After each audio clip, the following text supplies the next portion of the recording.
Welcome to Down the Barrel Podcast with Jimmy and Dino. Get ready to dive into the wild world of Minnesota hunting, trapping, and wildlife. We'll be chatting with some folks who protect, manage, and promote the great outdoors. But don't worry, we'll also have some laughs as we chat about guns, whiskey, and anything else that catches our eye. So grab a drink, sit back, and get ready for a good time. Down the Barrel Podcast is brought to you by the Minnesota Deer Hunters Association and wolf.report. Wolf.report, a platform dedicated to elevating the voices of Minnesota hunters, trappers, and outdoor enthusiasts. Join us in advocating for responsible wolf management in Minnesota. Share your reports, photos, and stories, and together we will ensure that they are seen by all. The Minnesota Deer Hunters Association, protecting the future of deer and deer hunting through habitat, education, advocacy, and legislation. All right, so today we're talking with Steve Gould of Target Focus Life. How's it going, Steve? Hey, guys. Great. I'm better than I deserve. How are you guys today? Great. Appreciate you joining us. Yeah, glad we can get this scheduled. So this will be awesome. Yeah, my pleasure. I'm excited about it. So why don't you introduce yourself a little bit, Steve, kind of a little, background and everything like that. Where are you located? And Yeah, well, absolutely. I am located in the great state of Minnesota, minus a few of our politics. But hey, we're not here to talk about politics. We always can. You'll get me on a rant. You don't want that. Born and raised right here in Minnesota. I grew up in a small town, Long Prairie. You've probably heard it, right off of US 71. And didn't grow up hunting and shooting, believe it or not. And now, fast forward many years, I get to make a living shooting. Not so much the hunting side, that's still a passion, but shooting has been my living for the last 14 years or so. And it's kind of an interesting journey on how to get there. I don't know if we want to get into that at some point or not, but I run a brand called Target Focus Life. We put out weekly YouTube videos and blog posts and social media posts, all really pertaining to shotgunning and wing shooting. Our goal is to help people in their pursuit of the shotgunning and wing shooting sports. And so we do a lot of shotgun reviews, tutorials on shooting, a little redneck science, testing different things, such as we just put out a video this spring. I don't remember what it was titled, but it was something about how far can a 12 gauge kill a turkey. And we have some fun playing with stuff like that because, as hunters, you often do have questions. It's like, well, how far would an ethical shot be? How far could I kill a turkey reasonably? And so we like to play with those things and have fun too. But the reviews are kind of our staple because we saw that not many people review shotguns out there, especially not in the U.S. So we're working on building the largest catalog of shotgun reviews.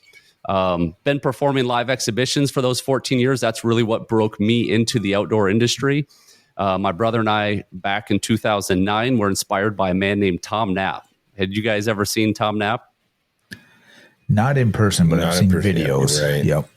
Yeah, another Minnesota native. Well, he performed these live exhibitions all across the U.S., and I got to see him along with my brother in 2009, and that was really when this crazy idea that performing live entertainment shows, live trick shooting shows across the country for a living was the vision. And that's kind of it in a nutshell. Yeah, that's cool. We actually saw you 2 years ago. Was it 2 years? 2 years ago. It was at a Reed's. Yeah, not last year, year before. Yep. At the Reed's Gun Fair down in Little Falls. Yeah. Right. Yeah. And we had our boys there. We went and watched you. And I've seen other exhibition shooters, and I've seen them at Game Fair and whatnot. But I tell you, yours was one of the better and entertaining shows that I've been to. Yeah. And just the shots you were doing, I thought that was just really cool. Awesome. Was I by myself, or was I with my brother, or was I with my son? It was by yourself, and your son came out for a little bit. Yeah. Right. Yep. You had your family there, but it was just mainly you shooting. Yeah. Yeah, because that was right around the time my son just started to shoot with me. He's now been performing live shows with me for 2 years. He's 12 years old. Yep, I got that right. Okay. And that has been just a huge blessing to be able to spend that time out there teaching my son this craft that my brother and I had to learn through just making lots of mistakes. It's not like you can go buy a course or just go get a coach to teach you how to do trick shots. We had to figure it out, but now I can work with my son and teach him body mechanics and sight pictures and all these things you need to know to pull off these trick shots. And I tell you what, there's going to be some videos coming out soon on Target Focused Live. That's not life, it's live. That's a new YouTube channel that is really just going to highlight the trick shooting stuff. And my son will be on several of those doing things that most adults cannot do. I would say 99.9% of adults can't do. So I'm super stoked about that. Yeah, I mean that is entertaining. Definitely check out. I do remember that, and one of the most entertaining parts was, and I could be wrong, my memory might be wrong, but did you have a gun that shot pop cans out of it? Yeah, the cannon. Yeah, the cannon. Yeah, people are pretty fascinated by that. That seems to get the attention. I just did a TFL range day, our first ever TFL range day, and that was one of the things you could do is shoot the cannon and try to hit a clay out of the air with it, which nobody did. So, yeah, I know. After we left that Reed's Gun Fair, and after watching you, I had looked you up and started watching videos, and I think I subscribed to YouTube then. So I've been watching a lot of your stuff and reviews. So I think it's been really cool. I really enjoy the products that you put out and everything. So absolutely. Have the reviews personally helped you in any way? They have actually recently. So I'm going on a grouse hunt with my son here October, right? Yeah, October. And so I'm getting him to shoot my 20 gauge CZ over and under that I've had for years. But of course, since he has a gun, well, Dad's got to have a gun for backup. Right. So I was debating, okay, I've always wanted a side-by-side. So do I get one of those? Do I get a 20? Do I get a 12? Then it's like, so I watched some of your videos and watched some others. And with side-by-side, the target picture is a little bit different. Mm-hmm. And the recoil is a little bit different. So I learned that from your videos. Like, okay, well, maybe I don't, because I'm not going to have a whole lot of practice time prior to that. So like, maybe I just stick with over and under. And so I was like, okay, do I go cheap because I'm cheap? Mm-hmm. So I was looking up some of your, the cheap over and unders. And I was like, gosh, I don't know if I want to do that one. I don't think you did the G-Force, but it was a Pointer, a Creus, I think. Yeah. So I was kind of looking at that one. And then I'm a Mossberg fan.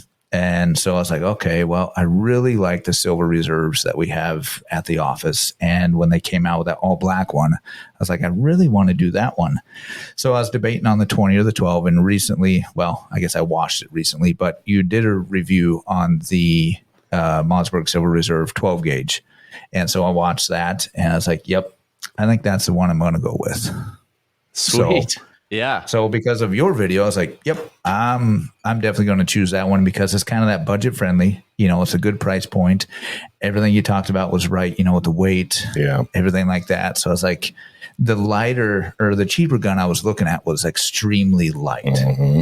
And after watching your video, when you're talking about the lightness of the firearm and then the recoil, obviously is more felt recoil because of the weight, which obviously we all kind of know that with even, regular rifles. Right. But I don't shoot a lot of shotguns, so it didn't really, correlate a whole lot till after your video. I was like, okay. So I was like, yep, I'm getting that one. So, well, that's awesome. So that's why I chose that. Yeah. That one of the most common questions I get emails all the time. Hey, looking for a gun for my son. He's 14. My budget's this. This is what we're looking to do. And it's really hard to answer those questions without a lot of follow-up questions. So after having gotten these questions for the last several years, we decided to build a tool, a website that would help people easily navigate shotgun research. Because, we have all the reviews, but it's kind of random how you come across them. Unless you know what you're searching for, it's hard to find the reviews. Yep. But most people know when they go into it, kind of like, hey, what's your intended purpose? Well, I'm going to duck hunt, or I'm going to upland hunt, or I'm going to, I wanted a slug gun, or whatever you want. They know a few of the criteria. They maybe know the bore size or the gauge, and they know their price range. And so the tool we built, we haven't even publicly announced it. We will be this week. It's called Shotgun Finder. and it's at shotgunfind.com. So you could actually go there right now. You could see what it looks like. And it's basically a filter tool. We have 556-ish guns in the database. Wow. And you put in a few of your criteria and see how many results it comes up with. And not only that, but any gun that we've reviewed is rated based on overall score. And then we also give it a value score. So you can sort by score. And so it's really a cool tool to narrow down your search instead of, hey, there's hundreds and hundreds of shotguns out there as possibilities. Put in your criteria, and it's like, well, here's the 6 that match your criteria. And then if we've reviewed it, you can watch our reviews. They're embedded right on that website as well. And my hope really is that people can do their research more easily and be more confident in their decisions. And I say this in videos sometimes, I don't care what you buy as long as you're happy, right? You know, I have my opinions on this gun. I might say a few things negative, some positive, some trade-offs, whatever. And some people take offense to that, especially if they have the gun. But at the end of the day, I'm just trying to observe and put out to people what I'm seeing and what the gun is so they can make a good decision. Other than that, I don't care. If you're happy, I'm happy. Good point. So on that tool then, I mean, I look at it from my standpoint. I'm not a huge shotgun guy, and I don't understand all the shot shell sizes. Do you have an ammo selector on there too to go along with that? That would be handy. That would be amazing, as would a choke tube finder. And they are all ideas that have rolled around our head. But I think it all starts with the shotgun finder. Oh, absolutely. If we can build success with this and make it a tool that is utilized, we can always add those other things. And then, of course, you know, as a business owner, then you're like, okay, well, how do we make money doing this? And so we'll have to find ways to monetize it eventually, you know, because we take the upfront investment, and I had a developer build it all. And I mean, we got hundreds and hundreds of hours just into this basic format that we have. But I'm excited about it, even if it doesn't make a lot of money. I think it's going to be a great tool for years to come for people as they look for shotguns. Right. And what was the domain again? The website address? Shotgunfind.com. Shotgunfind.com. Yeah. We'll definitely check it out. Yeah, it is. Yeah. I'm looking at it right. It's really cool. It's got great pics and everything. Yeah, definitely something to look into. No doubt. Yeah, we'll put a link on there for sure. Yeah, I appreciate it. Yeah, I know one thing when I've been watching a lot of videos, what I like is you talk about, you know, the length of pull and the weight and all of the size of the shotguns. And it's like, that is really neat, because I know in one video, most people don't understand any of that. I don't. Right. It's like, I just kind of hold it up. Yeah, it feels pretty decent, you know, but I don't know. I just grab a shotgun off the shelf and it's a shotgun. Yep.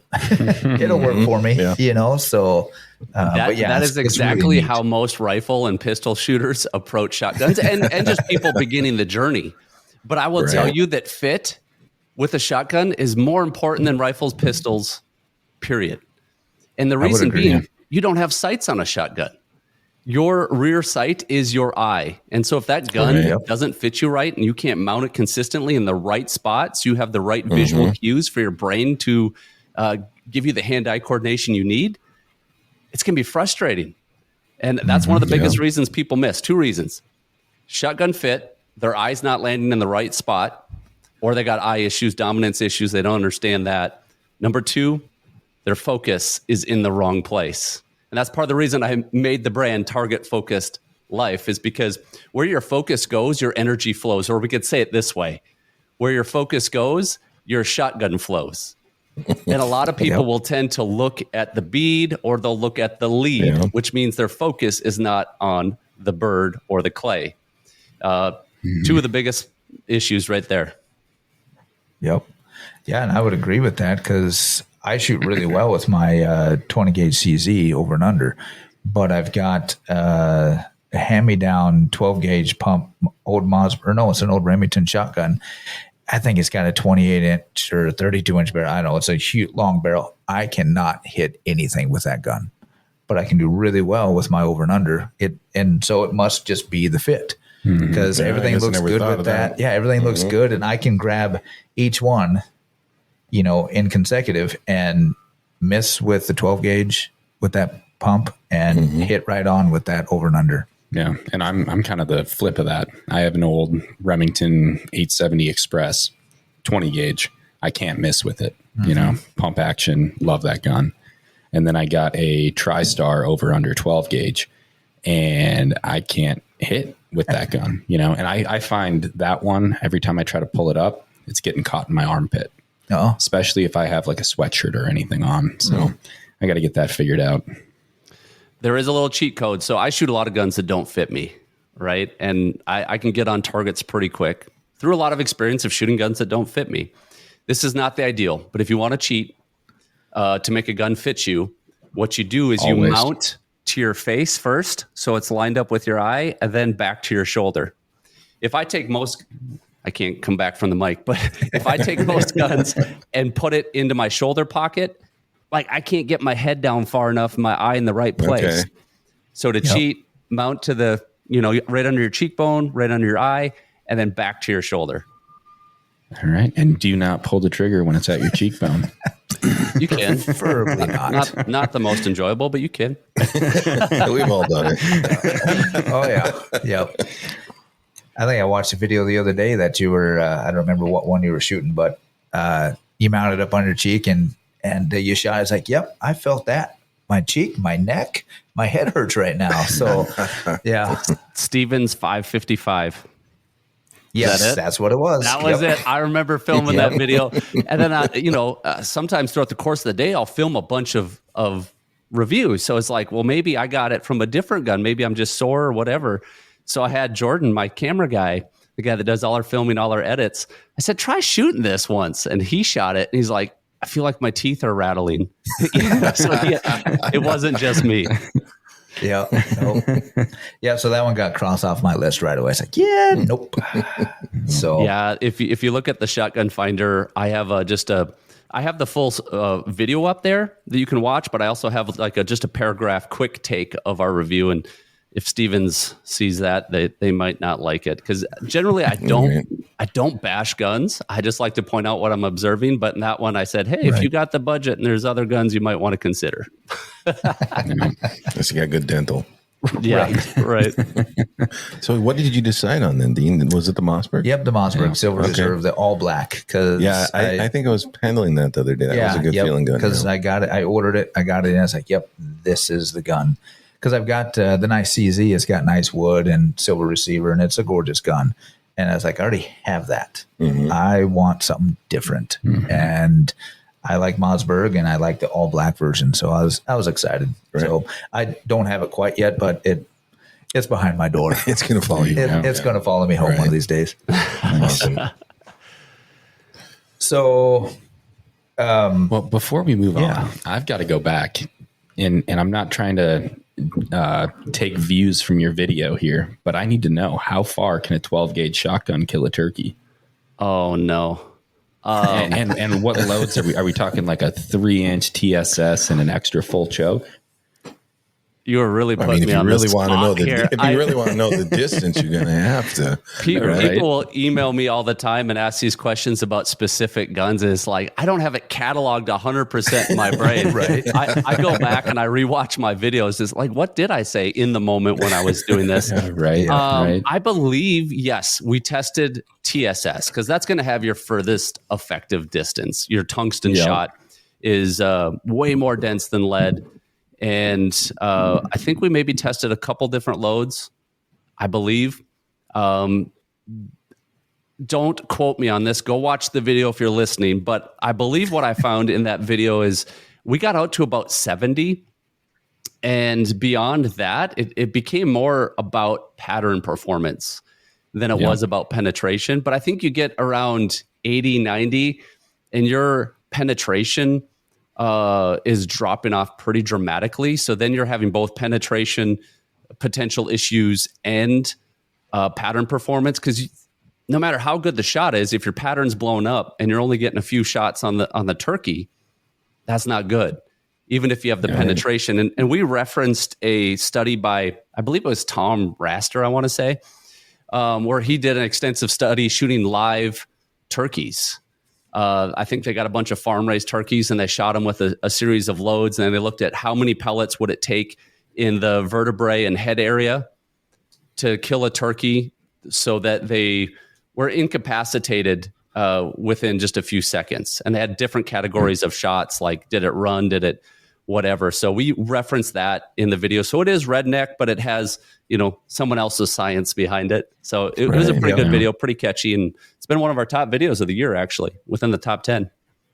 All right. So beyond 70 yards, you better be pretty good with a slug. With a slug. I don't think that's legal in Minnesota, is it? It's not legal. I don't think so. Yeah, no slugs in Minnesota. Yeah, for turkeys. So, how many shows do you travel around for your exhibition a year?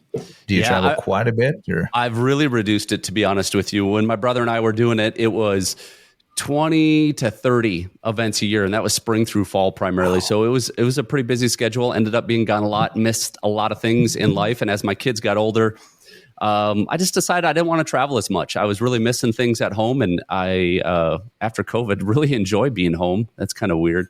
But I got an 80-acre property, and I'll just be honest with you. My perfect evening is spending some time with the family, getting out in the tractor a little bit, moving dirt piles, just stuff out on the property that doesn't seem all that exciting, but it's I call it tractor therapy. It's exciting. It's good stuff. Yep. Yeah. So what kind of tractor you got? I have a John Deere 4056. Yeah. Okay. Ooh, there you go. And nice. I just got it in January, got 100 hours on it already, so I find all sorts of stuff to do. No doubt. But now I'm down to about 10 shows a year. That's kind of my goal and my limit. So I'll start turning down shows if we get above 10. And if you have too many requests and you can't do them all, it's very easy. Just keep raising the price until you don't get so many requests. So it's been you kind of go all over because you have shows in Texas, Nebraska, all over, right? Yeah. Yep. Basically, people say, well, what's it take to get you at an event? And I say a safe place to shoot and a paycheck. That's really, really all it is. It's very, very simple. Yep. Yeah, that's pretty cool. I really enjoyed the show. So yeah, it was a good time. The boys really liked it too. Yeah, they really did. So Reeds, you do a lot with Reeds. They're one of your main sponsors. Yeah, your partner, I guess. Yep. Mm-hmm. Yeah, it's kind of a cool story how Reeds came about. Known the Reeds crew for quite a while. Been doing the Rice Creek Gun Fair out there in Little Falls, as you referenced, for a lot of years. And we used to be sponsored by Bass Pro back in the day. And Bass Pro just bought Cabela's. Things were really changing there. It seemed like kind of the writing was on the wall that this wasn't heading the right direction. And about at that time, the Reeds guys came up and Adam and Drew said, hey, we would like to work with you. What would that take? And so it really felt like a God moment to me when it seemed like the writing was on the wall. So many changes with Cabela's and Bass Pro that they came in, and it was really cool because Tom Knapp was the one that inspired us. And he inspired us at the Reeds Gun Fair, and he was sponsored by Federal. And then, so here we were 10 or so years later, it had kind of come full circle. We were working with Reeds. Right. And then because we worked with Reeds, we were sponsored by Federal. And it was pretty cool to bring that all full circle. Right. Yeah, that's awesome. Speaking of Federal, how much ammo do you go through a year? Not enough. Not enough. I was going to say, I seen how much you were shooting down at Reeds, and that can't be cheap. No, it's not. I get an allowance for ammo, and I got to be conservative with it, to be honest with you. I mean, I'm very blessed that I get the amount of ammo that I have. During COVID, I had more ammo than most of your sporting goods stores, but I burned through it pretty good. I don't know what I shoot. Yeah. It used to be about 30,000 rounds a year. It's probably less than that now because I'm primarily shooting on videos these days, less exhibition practice, where you go out and do an exhibition, you can burn through 250 shells in an hour. Right. Yeah, right. So with the shotguns you reviewed, do you get to keep some of those, or are those just, for your reviews, or what's the percentage of keep? How many do you have? All depends where it comes from. In the early days of Target Focus Life, I would get them on loan from Reeds. And then there would be a sad day towards the end of the year where I'd have to bring 20 of them back. So my safe room had all these shotguns and then just 20 disappear, which was always a sad day. Yeah. That would be sad. Once a gun hits my safe room, even if I don't love it, I kind of want it to stay. I got an emotion. Right. This might be weird to Right. some listeners, but I got an emotional attachment to that gun. We've been through a lot together. Now, I do go out and buy some guns. I try not to because it's a tougher business model, right? I bought a Beretta 694 Sporting Pro, $6,000 gun. I'm going to review it. I will make no money on that review or anything associated with it. You know, I will lose several $1,000s.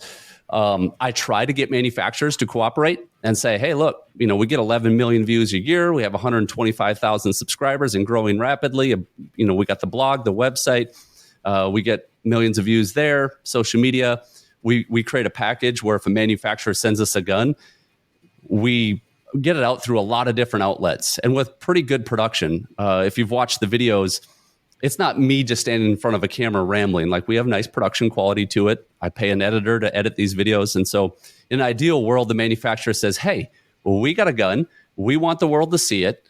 We're going to send it to you. Do a review. And then I'll do it. Of course, they don't get to tell me what to say. And I think that's what scares some companies, especially these traditional companies, the big name companies, just to call out a name like a Browning. They want to spend advertising dollars where they control the message. This is my hypothesis anyways. And when you send me a gun, I'm going to say what I say about it. I'm going to be honest because I owe it to the viewers to be honest. Now, I do tell manufacturers, if I can't say anything good about your gun, if I have just problems after problems, I will go back to you and say, hey, here was my experience. I'm not going to make a review. You need to fix the issues. And I've had that happen once. Okay. Oh, tell us the gun. I don't know if I should. I'm kidding. Probably shouldn't. It wasn't a big name company. But here's what I really liked about it. I went back to them and they said, okay, give us your feedback. Tell us what we need to do differently. This is not the standard we want to put out there. They made a lot of changes to the gun, resent it to me. And I'm actually reviewing it tomorrow. So cool. Wow. All right. Very cool. Hopefully they improved it. Yeah, I sure hope so for their sake. Yeah. Mm-hmm. Right. So you kind of not a side note, but just kind of keep moving on. So Alexandria Shooting Park, you are one of the owners of that. That's what they say. That's what they say. Yeah, I kind of actually spearheaded that whole idea. Garrett, who you've had on the show, has been a friend of mine for the last 10 years or so. We lived, 6 miles, 5 miles from each other, but we met in Morristown, Minnesota at an event, the Shooters Roundup. If you've never been to that, that's a cool event in Minnesota. It just happened last weekend. It's always in August. But we met there and started to become friends. And, you know, as guys do when you're out and about, you talk big. And we kept talking about it'd be cool to have our own place to have events and do stuff. You know, we go to all these different places. But a couple years ago, I was like, hey, if we're going to do something, we need to do something. We got to stop talking about it. Let's find a property in the Alexandria area where we could make something happen. So started looking for properties. And in the course of our talks, we got a few other guys to kind of buy into a vision for looking for something. And the Alexandria Shooting Park, it just kept coming up on my Google Map search because I'm trying to find a place that's convenient to town, that has a large enough property that shooting could take place. And it just kept coming up. So I made a couple of calls and just asked, hey, would you ever be interested in selling? Here's the vision. And be careful what you ask for because you put it out there and soon enough, they might come back to you and say, yes, we are willing to sell. Here's our price. Yeah. Yeah, that's cool. That's a gorgeous park. If you haven't been there, you should just definitely go. It is. Well, it sounds like you guys have some big plans for it as well. Yeah. We are pretty much all of us owners are vision people, which is good. We're idea guys. And so we have lots of ideas. We just need people that are also follow through people that will actually make sure the ideas get done and sustained. You know, obviously with Target Focus Life, I'm not out there running stuff on a daily basis. I try to help out wherever I can, but I have my own business that I'm running. So Tyler Notch is our general manager, and he's also one of the owners. And that has been really, really good. And we're just starting to build momentum here in year 2. And then we are weighing through ideas right now on what the next move is going to be. We've already added archery and 5-stand. So now are we going to add sporting clays? Are we going to add a pistol or rifle range? Are we going to add 10 more traps, 20 more traps? Are we going to add retail out there? Lots of different ways we could spend money. It's just a matter of being strategic and making the first right move. Right. No, that's cool. Yeah, because that's where the big high school shoot is, right? Correct. Yeah. Yep. Mm-hmm. Yep. Yeah, I always love going down there. I have not had a chance to go out to the archery range yet. I was hoping to do that when I was down, but Yeah, I haven't either. forgot my bow. We'll have to make a road trip. There you go. Yeah, And do I it. could We take could that all new go. shotgun. Right? Yeah. We could do Yeah, a little that'd be cool. afternoon, some shotgun, some archery. Yeah, for sure. Oh, yeah. Yeah, we're supposed to be swinging by APF as well, so we can make a day of it. Yeah, that'd be great. No doubt. Yeah, I like So it. is it a 3D range then? Both. We have both a target range and a 3D range. I believe the target range goes from 20 to 80. We got a bunch of different targets there out in the target range, and then we got a 3D archery course that I have shot one time. Yeah, that'd be a hoot. And it was awesome, but I've only shot it once. Yeah, no doubt. So you do have a bow then? Oh, yeah. When it comes to big game, a bow Yeah. hunting would be my preferred method. There for you sure. go. Love Awesome. it. Love it. Yep. We're big bow hunters too. Right, right. Or I don't know, Well, big bow hunters. We're bow It used to be hunters. as bigger, well. but Yeah. you know, Yeah. wish I could do it. Wish I could do it more, but I talked to your wives. They said you're kind of getting big.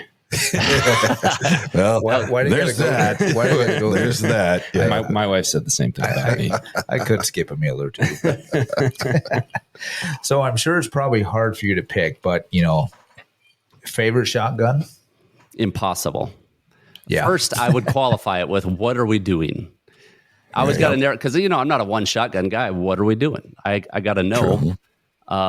Southwestern Minnesota pheasant hunt. Southwestern Minnesota pheasant hunt. I typically prefer to shoot a break action gun for upland birds. Now, do these have to be guns I have or just want? I mean, I haven't shot a lot of guns, especially the high dollar ones. I'm always attracted to guns that are, 10,000 plus, but I don't have a lot of those. Right. How about one you've used? I've used so many. I would have to get on the shotgun finder and see which ones fall in that There you category. go. That is There a you go. great plug right there. I'm totally Yeah, checking that out. that was I was almost Ben Shapiro, like right on cue, just working the ad. Right. Yeah. And your exhibition shotgun is a Mossberg, correct? Yeah, I've been shooting Mossberg for the last couple of years for exhibitions. Really like it. That one's easy for me. When it comes to an exhibition gun, I'm going to be looking for a semi-auto that's gas. I will steer clear of most inertia guns for exhibitions. Mossberg makes a super reliable gun, the Mossberg 940 Pro, very reasonably priced.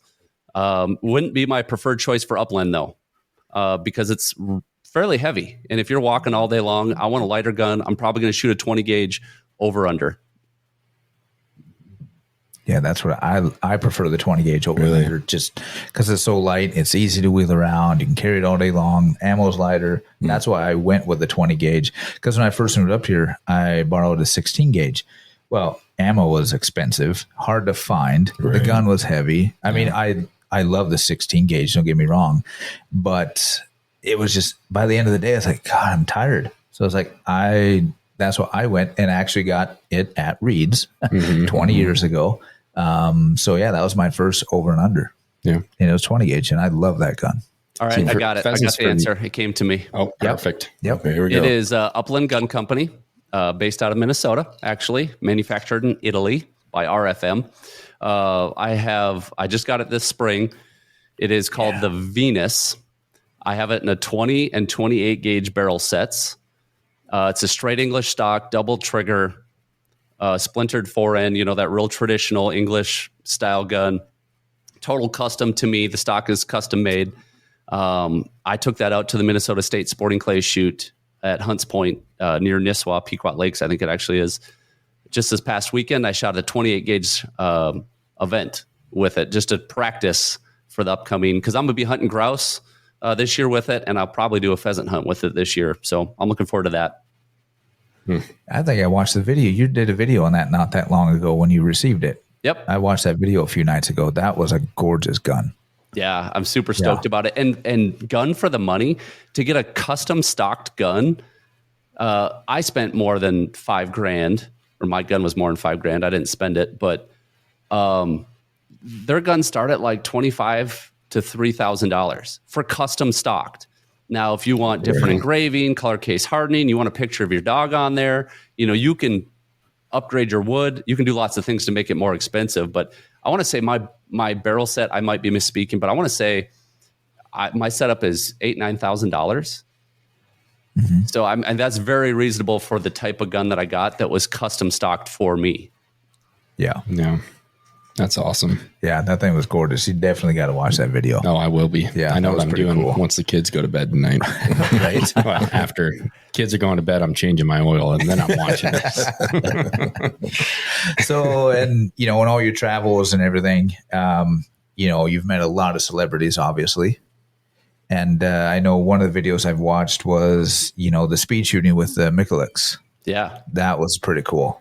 Was that with the shotguns or with the handgun? Yeah, that was with the shotguns. The one I watched was the shotguns. I don't know if I've watched the handgun one yet. Because the handgun one was on Gould Brothers. So that was a prior channel that my brother and I ran together. We're not active on there anymore. You can still find the videos. But we did how to speed shoot handguns with him. And that video did extremely well. The guy has a wealth of knowledge, very genuine, very easy to get along with. And it's one of those cool things that, in fact, I got a picture. You can't see it, but it's just around the corner here in my office of Jerry and Lena and Kay Michalik. They all signed it. It was the first time I met them at SHOT Show a bunch of years ago. And so you find these people that are icons in the industry and you're looking up to them. And then down the road, you're making videos with them, which is pretty incredible. Yeah. And I just feel super blessed to be anywhere in those conversations. But Jerry, when I first met him at SHOT Show, he seemed a little standoffish, like he didn't have a lot of time and whatever, a little bit cold. But I asked him a couple different times throughout the years, like, hey, we should collaborate. And yeah, let's get in touch, whatever, but nothing overly friendly. But then I go down there for the first time and we meet with him, and he was the most genuine, kind, and knowledgeable person. It was really an awesome experience. And one thing you realize is when you meet people, sometimes you don't know the context that they're in. At a big event, there's people everywhere. You're hurried, you're hustling, whatever. You got your guard up. But when we were at his range, it's a totally different experience. So, yeah, that's cool. Very awesome. Ever meet any celebrities you didn't necessarily get along with? Down the barrel, guys. Did you just call yourself celebrities? He did. No, not really. I think most people in the gun industry that have been willing to connect have been very down to earth and genuine. There's been several people I've tried to connect with that just don't seem to want to give you the time of day. It might be that their YouTube channel has millions of subscribers and you're sitting there at 30,000. And you're just small fish. You can do nothing for them in their eyes. That's how I take it. They might think something completely different. But no, most people that I've been able to connect with, it's been great. Solid. Awesome. Mm-hmm. Well, I know we were kind of on a time crunch. So I know my clock shows 43. So my son, he's a patient boy. He can wait. Oh, man. Well, do you ever rifle hunt? I slug hunt periodically. I don't do a lot of rifle hunting. I'm in slug zone here. So once archery season's not over, but when our nice, quiet sliver of the country turns crazy with vehicles and people in orange, I generally pick up a slug gun at that point. Well, kind of. I don't know if I want to say I don't actually use a slug gun usually for deer hunting. I use an AR pistol. I'm a little hesitant to say that because the ATF is always trying to change the laws on the pistol braces. I love them. Right. They're great for kids. My son will shoot a 6.5 Grendel AR pistol. Nice. Extremely accurate, light on the recoil. They're great. My son, in fact, shot his first deer, not last hunting season, but the one before. He shot a 2.5-year-old buck, shot it right through the heart. I mean, I love those for gun hunting, but I want to arrow a deer before gun season starts. Right. Yep. Absolutely. Before the orange army shows up. Mm-hmm. Yeah. What kind of bow you shoot? I have a prime something. Wow. I have a prime something. And I've shot it twice this year so far. Not doing so hot. Yeah, it sounds like me. Yeah, we got what, 2.5, 3 weeks? Yeah, start to get practicing here. Yeah, I never really bow hunt till October. I've hunted in September and I did not like it. You just sweat. There's bugs. There's too many leaves. Yeah. Depends really on the weather. I'll wait till mid-October. Right. I really base so that much nicer. That weather-wise, yes. If there's a lot of bugs and it's hot, it's not very enjoyable. But I base it primarily on: do I have a targeted buck that is consistently showing up on a food source? If the answer is no, if he's showing up once every 3 weeks, I'm not going to push it and try to get out there and burn out stands and sit in the heat and the bugs. Right. But if they're on food and they're patternable, I mean, it's a good reason for that. Otherwise, a lot of the bucks on my property, I only have an 80-acre piece, and it seems like to get them in the open, anywhere where you can shoot them anyways, during daylight is tough until the rut. And even then it's tough. But they slip out. But I primarily got deer at night that I wish we could use thermals on, but I guess you can't do that either. No. Yeah, it's one of those things. I hope nobody listens to this podcast. They're going to put me on some type of list. Oh, trust me, we're already on plenty of lists. Yeah, so. yeah. Did we not disclose the fact that we're ATF agents? Yeah.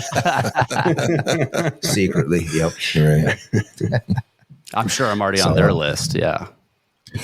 More than likely. Yeah, you and me both. Mm-hmm. Without a doubt. Oh, man. No, that's pretty cool. So, favorite caliber to shoot? I mean, obviously you've shot them all. I suppose it depends on what you're using or, what you're hunting, I guess. Yeah, it depends what I'm pursuing, but really all of them. I think 20 gauge is a pretty sweet spot where you got a pretty good load yet, and they're nothing's reasonably priced, but relatively speaking, they're more affordable than other rounds. I like 16 gauge. It's just you're talking so much more expense on 16 gauge, harder to find. 28s are a lot of fun. I really like shooting 28 gauge. I'm going to try that on some grouse this year. And clay targets, they're pretty fun if the targets aren't too far out there. 10 gauge is one I don't shoot. I have 0 10 gauges. I'm not really itching to get one. I should have one or two, just to have them, but yeah. And I steer clear of 3.5 inch most of the time. Yeah, I think I would too. As much as you shoot, probably a good idea. Well, I just got that new turkey gun. Yeah, it's a 20 gauge, but you put the Magnum turkey loads in there. That thing kicks harder than any 12 gauge I've ever shot. And it's a light single shot. Light, but what gun is that? That thing hurts, man. Oh, what did I get? Stevens 301. Stevens 301. That's right. The tooth shaker? No, that was a 5.55. Oh, over and under. The 301's a pump, though, right? No, it's a break action single shot. Yep. Oh, 301M. Maybe it's a 301M, which Yeah, I haven't shot that. That's going to have some recoil. I mean, if you want to reduce recoil by going with a gun, get a heavier gun, get a semi-auto gun. Those are going to help you reduce recoil. And then you want to go a step further, get yourself a really good recoil pad like a Falcon Strike. And I'm not trying to plug sponsors, but Falcon Strikes make a considerable difference on felt recoil. I put them on most of the guns I'm going to use. I put them on my son's guns that he's going to use. And I like to enjoy shooting. I don't necessarily get a thrill out of getting beat up. And the thing I hate the most is actually patterning shotguns, especially turkey guns. For some reason, when you're crouched over a bench and you're patterning, the recoil is like none other. When you go out and shoot that bird, you're just like, what recoil? I didn't even notice recoil. Exactly. Yeah. But when you're sitting there staring at paper, just getting pounded shot after shot, that's not a whole lot of. I don't got a lot of meat on my bones, as you guys can see. Viewers can't see. We'll just since I didn't hear anything from your wife. Since the viewers can't see, I guess you would probably describe me as a trim, muscular, handsome, middle-aged male. Took the words right out of my mouth. That's what we were going to put. I wasn't going to say middle age. I was going to say youthful, sprightful. Right. Just out of high school being here. And not available, just for the listeners. And if you're on podcast, you'll know we're lying. So. Exactly. But yeah, no, that's exactly what I was doing, was just trying to pattern this new, it's my designated turkey gun. So from here on out, I'll pull the trigger twice a year, once to check my sight and once to kill a bird. But God, my shoulder still hurts. And that was that's a 20 gauge. Yeah. I love hunting turkeys with a 410. Yeah. I got a break action 410. I got it from my son, but I shot a Osceola in Florida a couple years ago with it. I have a few other 410s that I'll be reviewing here shortly. I think a Mossberg SA 410 semi-auto, and I don't even know what the other one is offhand. But with that TSS, it is totally feasible and ethical to shoot turkeys. I'm just going to say 30-ish, maybe even 40-ish yards. I know I got the data somewhere from a federal engineer. I'll often request ballistic information, and they won't only give me feet per second, because that only tells you part of the story. They'll actually give you penetration, right? Because if you take a big old pellet of lead, it might be bigger, but actually a smaller pellet of tungsten is denser. And because it's smaller, it has less surface area, so you can actually get more penetration. So it's interesting to kind of look at that data and try to get an educated idea out of it. But 410, every time we've shot a turkey with a 410, it's done. Yeah. That's crazy. So no self-defense shotgun reviews, just mainly the upland and waterfowl? Yeah, not at this point. We've kind of wanted to stick to sporting and field guns. If we've reviewed all those and there's really nothing left to do, we might jump into the tactical. That's not really my specialty.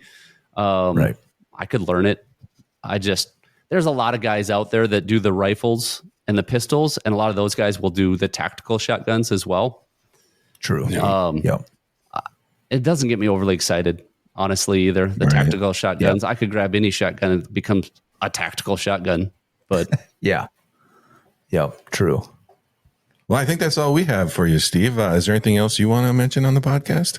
Yeah, well, it's been awesome hanging out with you guys and visiting. It's been a lot of fun. We're going to have to do it again soon. And I guess just in closing, target focused life is about pursuing our passions, shotgunning passions, whether clays or in the field. But the one thing I didn't get to mention is that it's more than that.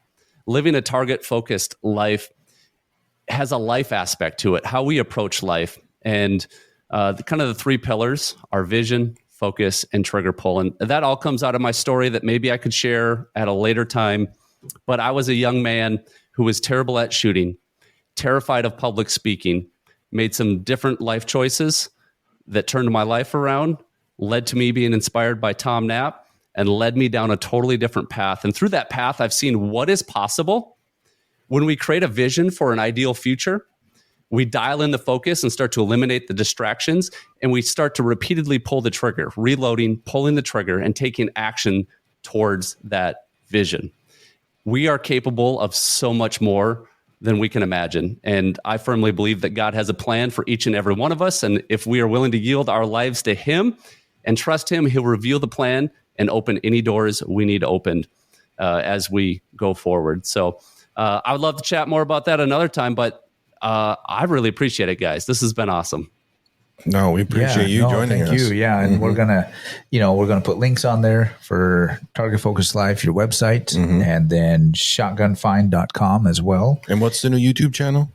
Target Focused Live.